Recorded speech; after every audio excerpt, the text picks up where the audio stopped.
distance of closest approach.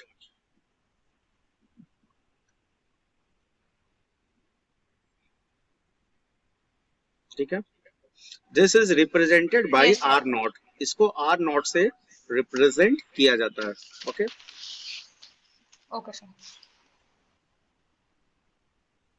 अब देखो, this topic is related to the alpha ray scattering experiment. First of all, we consider the nucleus. पहले हम लोग एक nucleus consider करेंगे. Suppose ये न्यूक्लियस है, ठीक है, और इस पे अल्फा पार्टिकल्स का बम्बार्डमेंट किया जा रहा है. Suppose there is the bombardments of alpha particles. Okay, like this. ये देखो, Yes, sir. तो सपोज मान लो ये जो है ये अल्फा पार्टिकल का इनिशियल पॉइंट है ए, और ये अल्फा पार्टिकल का फाइनल पोजीशन है B. Okay, alpha Yes, particle sir. Means He+2. He+2 को ही अल्फा पार्टिकल्स बोला जाता है. ठीक है, तो देखो Yes, sir. जैसे ये बी पे जाएगा तो देखो न्यूक्लियस पे भी चार्ज होता है. मैंने पिछले क्लास में बताया था कि nucleus has a positive charge and this is plus Z into e. This is the charge of nucleus, Z into e. जो व्हाट इज जेड? जेड का मतलब होता है atomic number.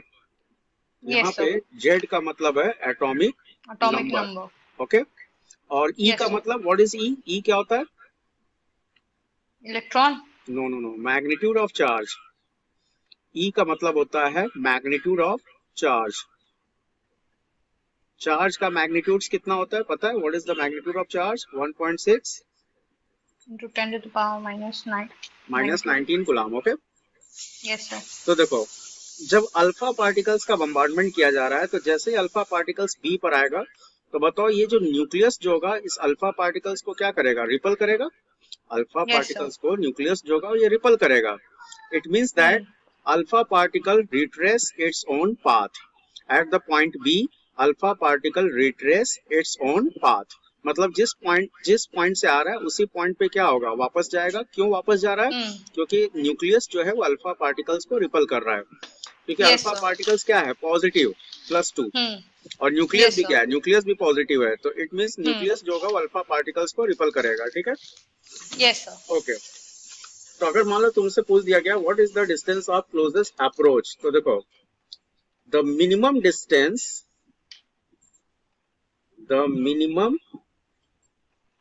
Distance. Distance of the alpha particle,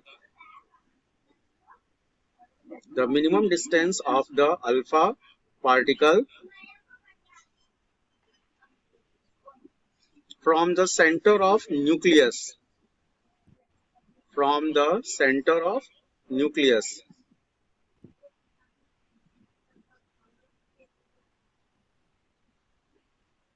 at which it repulses by the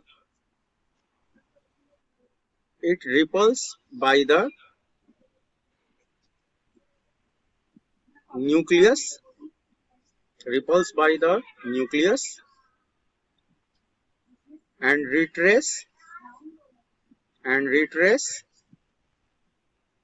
its own path. Retrace its own path. Okay, is called distance of closest approach. Is called distance of closest approach. Okay, distance of closest approach. ठीक है, तो यही आपका क्या है? Yes, sir. Distance of closest approach है. तो देखो जरा ये बताओ, जब ये पॉइंट ए से जब स्टार्ट करेगा तो पॉइंट ए पे अल्फा पार्टिकल मूव कर रहा है, alpha particle is in motion. तो बताओ पॉइंट Yes, ए sir. पे अल्फा पार्टिकल के पास कौन सी एनर्जी होगी? बता सकती हो? पॉइंट ए पे हाँ Kinetic energy. हाँ, काइनेटिक एनर्जी, बिल्कुल सही. Because it has a motion. अब जैसे ये बी पे गया तो बताओ बी पे इसका काइनेटिक एनर्जी क्या होगा? बी पे काइनेटिक एनर्जी 0 होगा Yes, sir. and it's convert into the potential energy. It converts into the potential energy. Okay, Yes, sir. तो बताओ जब अल्फा पार्टिकल यहाँ पे आ रहा है तो पॉइंट बी पे अल्फा पार्टिकल का चार्ज कितना है? 2e. और न्यूक्लियस पे चार्ज कितना है, Z इंटू ई। अब बताओ पॉइंट बी और सेंटर के बीच का ये जो मिनिमम डिस्टेंस है, पॉइंट बी और सेंटर के बीच का जो मिनिमम डिस्टेंस है, यही तुम्हारा क्या है, distance of closest approach. Okay, Yes, sir. Yes, point sir. B का सेंटर से जो ये मिनिमम डिस्टेंस है, इसी को क्या बोला जाता है, distance of closest approach. Okay, Hmm. it means kinetic energy of alpha particles at point A, kinetic energy of alpha particle at point A A. is equal to potential energy, Hmm. potential energy between point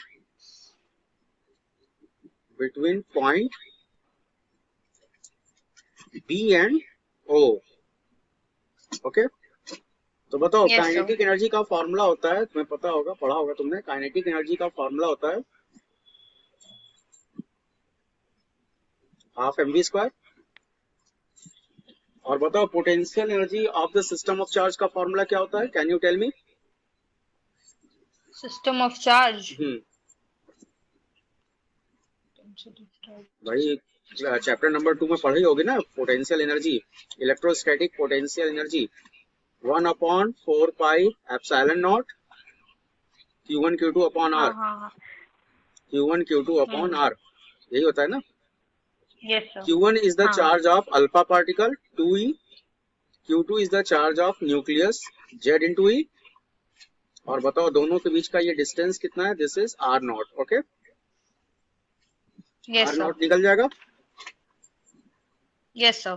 then R naught is equal to आएगा 1/4 pi epsilon naught, this is 2Z E square, और upon कितना हो जाएगा, this is half mv square. Okay, तो ये क्या आ गया, what is this, Yes, sir. This is the distance of closest approach, Yes, sir. This is the distance of closest approach. Okay, तो ये फॉर्मूला है, फॉर्मूला याद रखना है, इस Yes, पे sir. न्यूमेरिकल आता है, ठीक है, Yes, sir. हो जाएगा ना, ठीक है। तो जरा Yes, sir. एक मिनट, हम इस पे देखो, तुमको एक क्वेश्चन दे रहे हैं, ठीक है, एसएल अरोड़ा का बुक होगा, जरा देना तो, Okay, sir. सेकंड पार्ट, एक मिनट, इस पे अभी हम एक क्वेश्चन हम तुम्हें शेयर कर रहे हैं। सर एक सेकेंड हम बस नोट कर लें. हाँ, क्वेश्चन, ओके, एक बार क्वेश्चन हम रीड कर दे रहे हैं। In a Geiger Marsden experiment, what is the distance of closest approach to the nucleus of a 7.7 mega electron volt alpha particle before it comes momentarily to rest and retrace its direction? Okay, तो मतलब तुम्हें इस Yes, question sir. में distance of closest approach निकालना है। तो सबसे पहले देखो, पहले Yes, sir. क्वेश्चन में क्या क्या दिया हुआ है, पहले इसको हम लोग नोट कर लेंगे, ठीक है। तो बताओ सबसे पहले क्वेश्चन में क्या दिया हुआ है, Hmm. बताओ सर क्वेश्चन। सबसे पहले क्वेश्चन में दिया हुआ है न्यूक्लियस ऑफ 7.7 अल्फा पार्टिकल दिया है. नहीं, अल्फा पार्टिकल का क्या दिया है,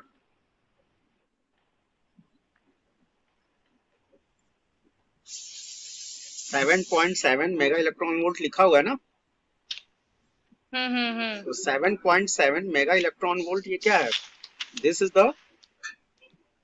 the kinetic energy of alpha particle, ठीक है, kinetic energy Yes, of sir. Alpha particles. अरे भाई मेगा इलेक्ट्रॉन वोल्ट है ना, mega electron volt is the हाँ, यूनिट हाँ. Of energy, mega Yes, electron sir. Volt is the unit of energy.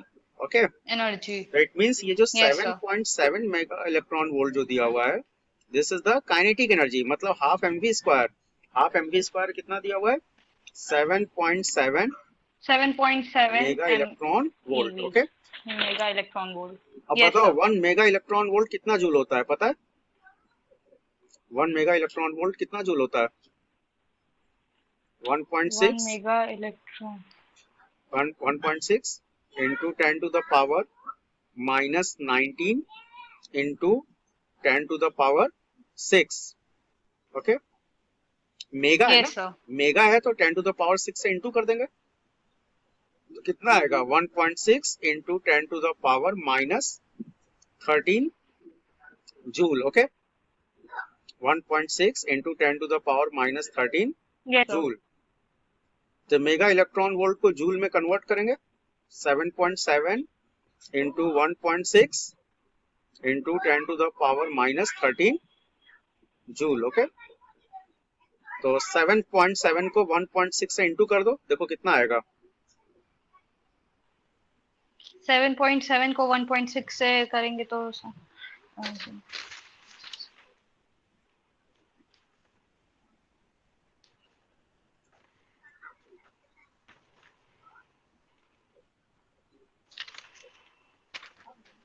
12.3 12.3 into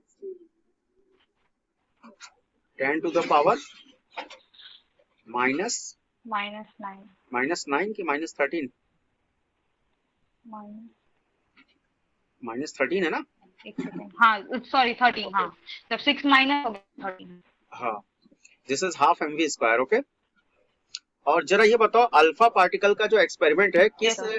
किस element पे किया जाता है। Alpha particle experiment is observe in which elements. मैंने बताया था ना पिछले क्लास में, गोल्ड, Which element? गोल्ड पे किया जाता है ना, gold foil, Yes, sir. Gold foil Yes, पे sir. किया Yes, जाता sir. है। ओके, क्योंकि वो इट मींस फ्रेजाइल है इसलिए। हाँ, दिस इज मेलिएबल। और इसका हाँ एटॉमिक नंबर कितना लेंगे, दिस इज 79। गोल्ड का Yes, sir. एटॉमिक नंबर कितना होता है, 79। ओके, 79. Yes, ई sir. की वैल्यू पता है, magnitude of charge, magnitude of charge होता है यही, ठीक है। अब ये सारा वैल्यू पुट Yes, कर दो, sir. ठीक है। वैल्यू पुट करेंगे, Yes, this sir. Is R naught. R naught क्या है, 1/4 pi epsilon naught 2z E square upon half mv square. Okay, Yes, value sir. Put कर दो, 1/4 पाई एप्सिलॉन नॉट कितना होता है पता है, 9 इंटू 10 टू द पावर 9। क्यों, 9. चैप्टर हाँ नंबर हाँ. 1, चैप्टर नंबर 1 में बताया गया था, Yes, sir. 1/4 Yes, pi sir. Epsilon naught is hmm. 9 into 10 to the power 9। 9 to 9. Z Yes, sir. Atomic number कितना दिया हुआ है, Z. 79। ई कितना है, E 1.6 into 10 to the power -19 C coulomb. Square, half mv square, half mv square कितना आया था, Half mv square 12.3 into 10 to the power -13 okay. joule. तो ये सारा वैल्यू पुट करके सॉल्व कर लेना, ठीक है।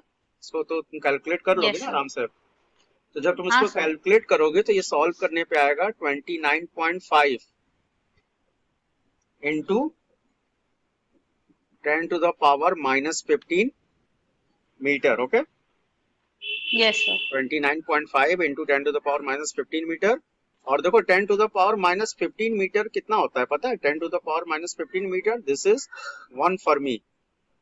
10 टू द पावर -15 मीटर जो होता है this is the 1 fermi. Okay, याद रखना, this is the size of nucleus, this is the Yes, size sir. Of nucleus, 10 to the power -15 metre is equal to 1 fermi. Okay, तो it means ये जो 10 to the power -15 metre है, इसके जगह हम लोग डायरेक्ट क्या लिख सकते हैं, इसके जगह हम लोग डायरेक्ट लिख सकते हैं Fermi. Okay, 1 for me. Yes, sir. 29.5 Understood. Fermi हो जाएगा ना। Okay, Yes, and sir. This is the final answer. देखो Hmm. ये तुम्हारा आ गया, ये फाइनल आंसर आ गया। Okay, Yes, sir. क्लियर। हाँ तो sir. ऐसा ही क्वेश्चन तुम्हारे एग्जाम में आएगा, ठीक है। Distance of closest, next topic is about bore atomic model.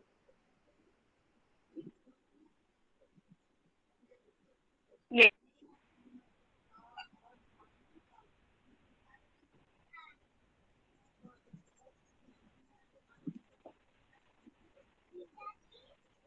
देखो पिछले क्लास में मैंने इस पे पीपीटी मैंने शेयर किया था। Yes, sir. किए थे sure.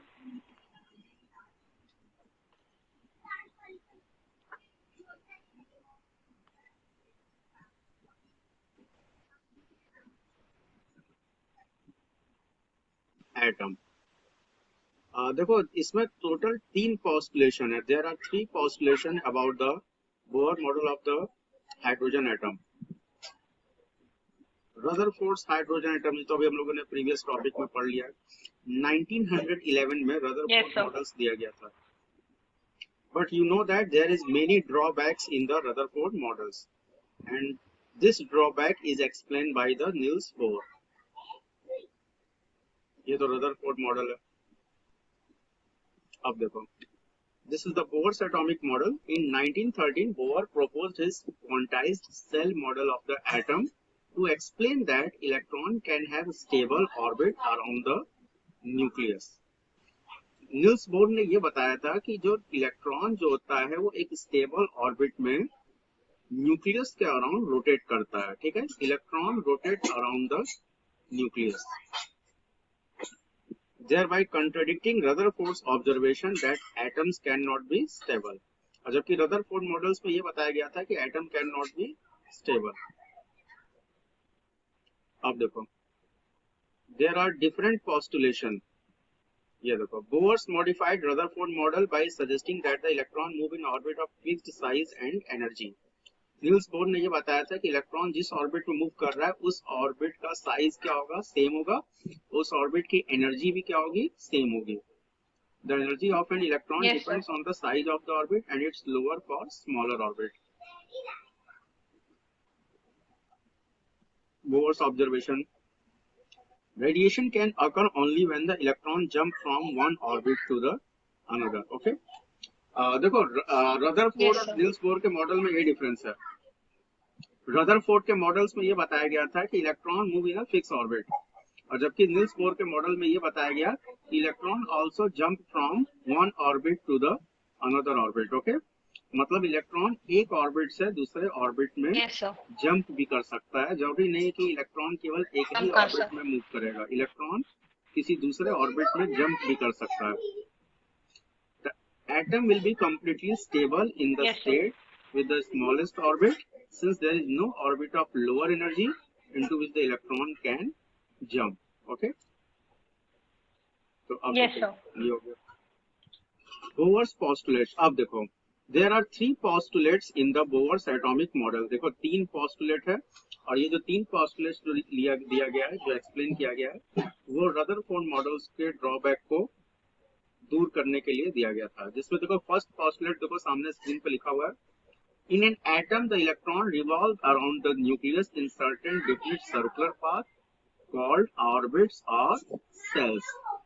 Each cell or orbit corresponds to a definite energy. Therefore, these circular orbits are also known as energy levels or energy cells.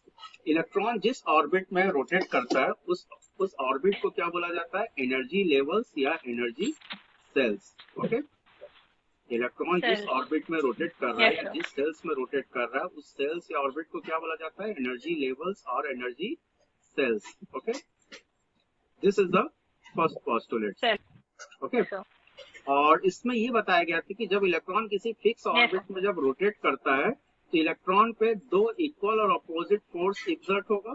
There are 2 equal and opposite force exert on the Yes, sir. electrons. Okay, one force toward the center Yeah. and another force due to the force of Hmm. attraction between electron and nucleus. Okay, electron Yes, और sir. Nucleus के बीच में जो Yes, sir. Attraction हो रहा है वो centripetal force को क्या करेगा, सेंट्रीपिटल फोर्स को बैलेंस करेगा. मेरी बात समझ में आ रही? नहीं. Yes, sir. जैसे सेंट्रीपिटल फोर्स को बैलेंस करेगा क्या? हाँ, सेंट्रीपिटल फोर्स को तो बैलेंस करेगा ना. जैसे देखो देखो यही चीज रदरफोर्ड मॉडल्स में एक्सप्लेन नहीं किया गया था. रदरफोर्ड मॉडल में ये सबसे बड़ा प्रॉब्लम था, he does not explain about the stability of atom. Atom क्यों स्टेबल होता है ये रदरफोर्ड मॉडल्स में एक्सप्लेन नहीं किया गया था. This is explain in the Bohr's atomic model. Okay, Yes, sir. There are 3 postulates. There are 3 postulates in Bohr atomic model. In bore atomic Yes, sir. Model. Okay, तो पहला postulate क्या है जो अभी जस्ट मैंने तुमको बताया?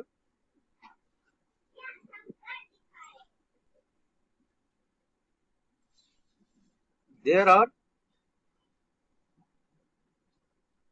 To equal and opposite force on the electron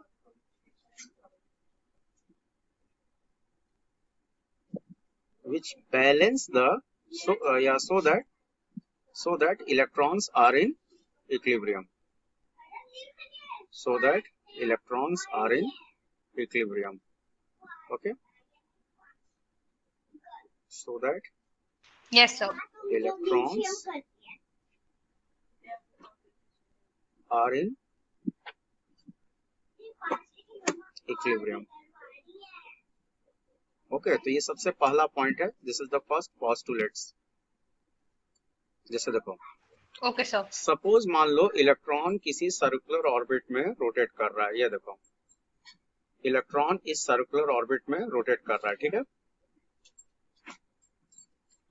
suppose this is the electron, ये इलेक्ट्रॉन है और इलेक्ट्रॉन इस सर्कुलर ऑर्बिट में रोटेट कर रहा है। तो बताओ सेंटर पे क्या होगा? न्यूक्लियस। सेंटर पे तो न्यूक्लियस होता Yes, है। sir. And you know that Yes, sir, charge of nucleus. Nucleus plus Z into E. Nucleus पे कितना चार्ज होता है? प्लस जेड इंटू ई। और इलेक्ट्रॉन का Yes, sir. चार्ज क्या है? नेगेटिव। तो Hmm. जरा ये बताओ, ये जो सेंटर की तरफ एक फोर्स लगेगा, force toward the centre is called centripetal force. Force toward the centre is called the centripetal force. Centripetal force. हाँ, force toward the centre is called centripetal force. और जरा ये बताओ, न्यूक्लियस जो है इलेक्ट्रॉन को अट्रैक्ट कर रहा है ना। न्यूक्लियस अट्रैक्ट द इलेक्ट्रॉन्स, तो इट मींस इलेक्ट्रॉन जो होगा वो भी तो न्यूक्लियस को अट्रैक्ट करेगा। Electrons. इलेक्ट्रॉन जो है वो भी तो न्यूक्लियस को अट्रैक्ट करेगा। Yes, sir. You know that according to the Newton's third law, every action has a equal and opposite reaction. मतलब जितना अट्रैक्शन न्यूक्लियस इलेक्ट्रॉन पे लगा रहा है उतना सेम अमाउंट का अट्रैक्शन इलेक्ट्रॉन भी तो लगाएगा ना। तो इलेक्ट्रॉन न्यूक्लियस की तरफ अट्रैक्शन किधर लगाएगा? Just opposite.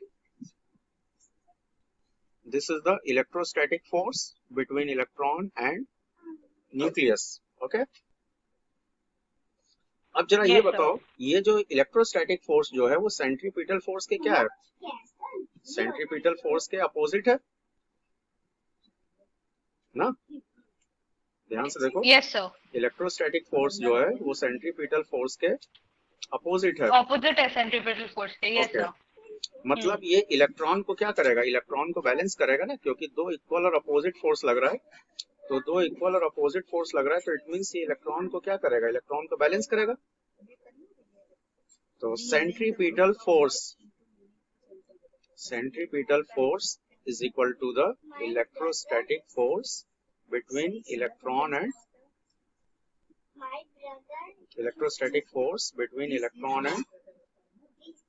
nucleus. Yes, sir. Electrostatic force between electron and nucleus. Okay. Yes, sir. अब जरा ये बताओ, what is the formula of centripetal force?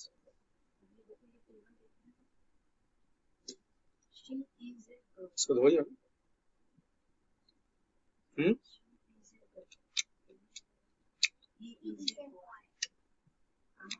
Centripetal force का फॉर्मूला क्या होता है? सर्कुलर मोशन में पढ़ी होगी ना क्लास 11 में। mv Yes, sir. Square upon R. mv square upon R यही होता है ना सेंट्रीपिटल फोर्स। Yes, sir. और बताओ इलेक्ट्रोस्टैटिक फोर्स क्या होता है? चैप्टर नंबर 1 में पढ़ी थी, 1 upon 4 pi epsilon naught 4 pi epsilon naught. और Q1 Q2 upon R square. Q1 Q2 Yes, sir. Upon R square, यही होता है ना. R square. Q1 is the charge of nucleus, Q2 is the charge of electron, और Yes, sir. Upon कितना है, upon क्या है, R square.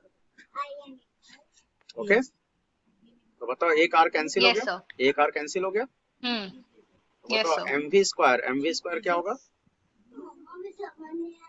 1 MV upon square 4 pi epsilon naught ZE square upon R ना. R. Okay, Yes, sir. तो बताओ ये तुम्हारा आ गया, this is the first equation. Okay, this is the first equation. Yes, sir. याद रखना, Equation. ये जितना भी इक्वेशन तुमको बताया जा रहा है ये बहुत इंपॉर्टेंट है, क्योंकि आगे जितने भी डेरिवेशंस बताए जाएंगे वो सारे के सारे इसी इक्वेशन पे ही है. इस इक्वेशन को याद रखना, ठीक है. And this equation represent the stability of atom. This equation represent the Represent the stability of atom. Stability of atom. Okay, बिल्कुल सही. Atoms. ओके, ये चीज समझ में आ गया. Yes, sir. पहला पॉइंट समझ में आ Yes, गया. sir. First point explain Yes, about sir. The stability of atom. Okay, is it clear. Atoms. Yes, sir. ठीक है, अब देखो second point.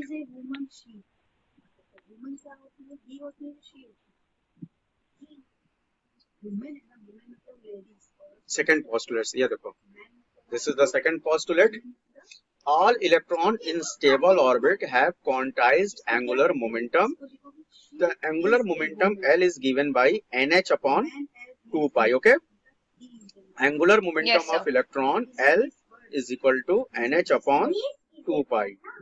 Electron circular orbit में मूव कर रहा है, तो इलेक्ट्रॉन अगर सर्कुलर ऑर्बिट में अगर मूव कर रहा है तो it means electron has a angular momentum, और ये एंगुलर मोमेंटम क्या होगा, NH upon 2 pi. Okay, n का मतलब होता है principal quantum number. n Yes, का sir. मतलब होता है principal quantum number. What is the principal quantum number, can you tell me what is the principal quantum number. Chemistry में पढ़ी होंगे ना क्लास 11 में. क्वांटम नंबर पढ़ी होंगे. Yes, sir. क्वांटम नंबर 4 तरह के होते हैं ना. Principal quantum number, azimuthal quantum number, magnetic quantum number, spin quantum number. सबसे पहला होता है principal quantum number. Principal quantum number क्या बताता है, what is explain the principal quantum number. Electron state.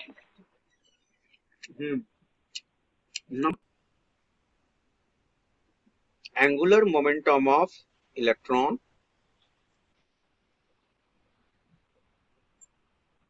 angular momentum of electron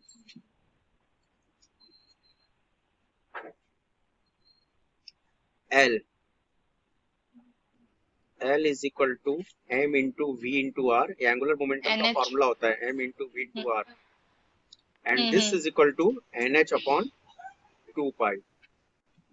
और 2 यहाँ pi. पे n का मतलब है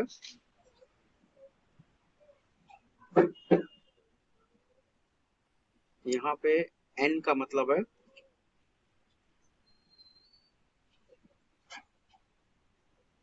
principal quantum number.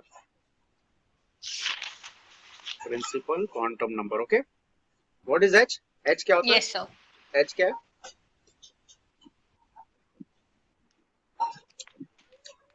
H. Planck constant.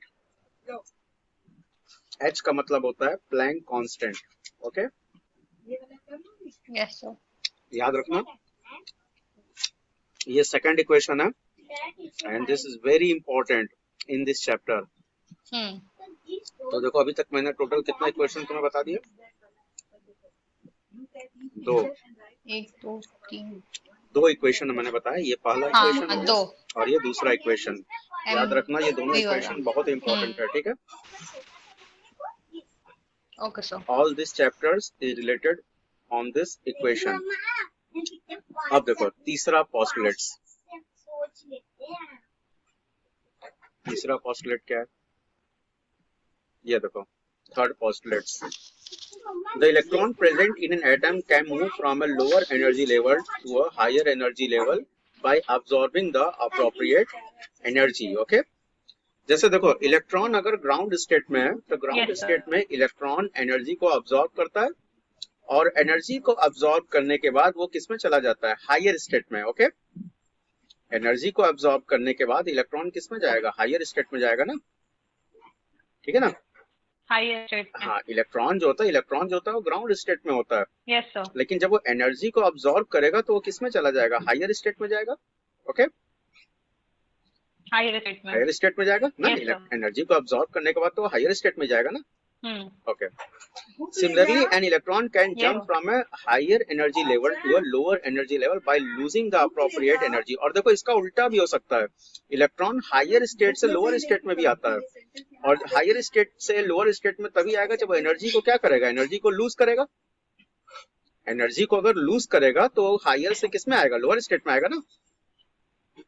नहीं समझे? जैसे एज ए एग्जाम्पल समझ रही हो ना, ठीक है. तो frequency of this energy is given. देखो जैसे होता क्या है कि अब जैसे अच्छा हम तुमको एक एग्जांपल दे रहे हैं, जैसे मेरी बात समझ में आई कि नहीं. ओके, तो इलेक्ट्रॉन पहले ग्राउंड स्टेट में था, ग्राउंड स्टेट में एनर्जी क्या था, E1, और इस ग्राउंड स्टेट में इलेक्ट्रॉन एनर्जी को ऑब्जॉर्व कर रहा है, तो टोटल एनर्जी कितना हो गया, E1 प्लस एच न्यू. और ये E1 प्लस एच न्यू किसके इक्विवेलेंट है, E2 के इक्विवेलेंट है. तो अगर ये E2 के इक्विवेलेंट है तो इट मींस इलेक्ट्रॉन किस में जाएगा, इलेक्ट्रॉन किस में जाएगा, E2 में जाएगा. ओके, ये से समझ में आ गया. इट मींस एच न्यू किसके इक्वल हो जाएगा, this is E2 minus E1. E2 minus E1. Okay, या E2 माइनस E1 को हम लोग लिख सकते हैं delta E. Delta E is equal to H nu. What is delta I? E2 minus E1. तो ये आ गया, this is the postulate number. ये पोस्टुलेट नंबर क्या है, this is 3. Yes, sir. Okay, Yes, ये sir. पोस्टुलेट नंबर 3 है, याद रखना. अब देखो, और देखो ये इलेक्ट्रॉन एनर्जी को अब्सॉर्ब कर रहा है. इलेक्ट्रॉन अगर एनर्जी को अब्सॉर्ब कर रहा है तो यहाँ जो स्पेक्ट्रम जो बनेगा उस स्पेक्ट्रम को क्या बोला जाएगा, this is called absorption spectrum. This is called absorption spectrum. Absorption spectrum. Yes, this hydrogen spectrum is called hydrogen spectrum. Oh, sorry, absorption spectrum. Okay. Yes, sir. अब देखो इसी का सेम उल्टा भी होता है. अगर मान लो जैसे ये देखो ये एक्साइटेड स्टेट है और ये नीचे वाला क्या है, this is the ground state. ये क्या है, this is the ground state. और ये ऊपर वाला क्या है, ऊपर वाला तुम्हारा this is the excited state. ठीक है, ग्राउंड स्टेट की एनर्जी क्या होती है, E1. Yes, sir. और एक्साइटेड स्टेट की एनर्जी क्या होती है, E2. Okay, E2. अब देखो सपोज मान लो इलेक्ट्रॉन तुम्हारा हायर स्टेट में, एक्साइटेड स्टेट में, ठीक है. अब ये अपनी एनर्जी को लूज कर रहा है और लूज करने के बाद किस में आ गया, E1 में. इलेक्ट्रॉन अपनी एनर्जी को लूज कर रहा है और लूज करने के बाद किस में आ गया, E1 में. E1 में. ओके, तो जरा ये बताओ, अगर ये अपनी एनर्जी को अगर लूज कर रहा है तो इट मींस ये कितनी एनर्जी लूज कर रहा है, दिस इज एच न्यू. तो E2 में से क्या करेंगे, E2 में से एच न्यू को माइनस कर देंगे. इतनी एनर्जी क्या कर रहा है, इतनी एनर्जी लूज कर रहा है ना. पहले इलेक्ट्रॉन किस में था, E2 में.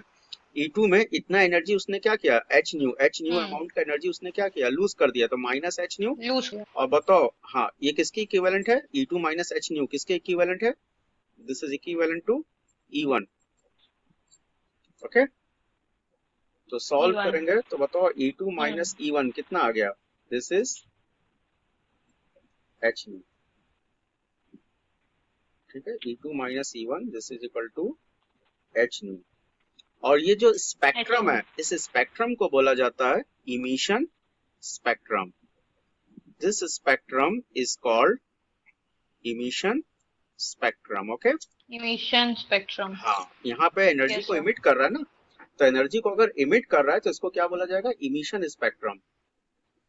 और एनर्जी को अब्सॉर्ब कर रहा है यस तो सर। इसको क्या बोलेंगे, absorption spectrum. Okay, yes sir. Is it clear? ठीक है, यस सर। तो यही तुम्हारा है, this is the third postulation of the Bohr's atomic model. तीन पोस्टुलेट्स जो होते हैं बोवर्स एटॉमिक यस मॉडल में सर। एक्सप्लेन किया जाता है। आई थिंक मेरे ख्याल से तीनों पोस्टुलेट तुम्हें समझ में आ गया होगा। Yes sir. ओके, तो याद रखना ये हाँ तीनों पोस्टुलेट्स बहुत ही इंपॉर्टेंट है। ओके अब सर। देखो नेक्स्ट क्लास में तुमको बताया जाएगा radius of N orbit, radius of N orbit, और दूसरा वेलोसिटी ऑफ एन इलेक्ट्रॉन। मतलब इलेक्ट्रॉन जिस और ऑर्बिट में रोटेट कर रहा है उस ऑर्बिट का तुम्हें रेडियस निकालना है, और इलेक्ट्रॉन जिस वेलोसिटी से रोटेट कर रहा है वो तुम्हें वेलोसिटी फाइंड आउट करना है। ठीक है, और रेडियस और वेलोसिटी निकालने के लिए हम यस लोग सर। बोहर के इन्हीं तीनों पोस्टुलेट्स का यूज करेंगे। ये तीन पोस्टुलेट्स हैं और इन्हीं तीनों पोस्टुलेट्स का यूज करना है for calculating the radius and velocity of an electron. Okay, ठीक है।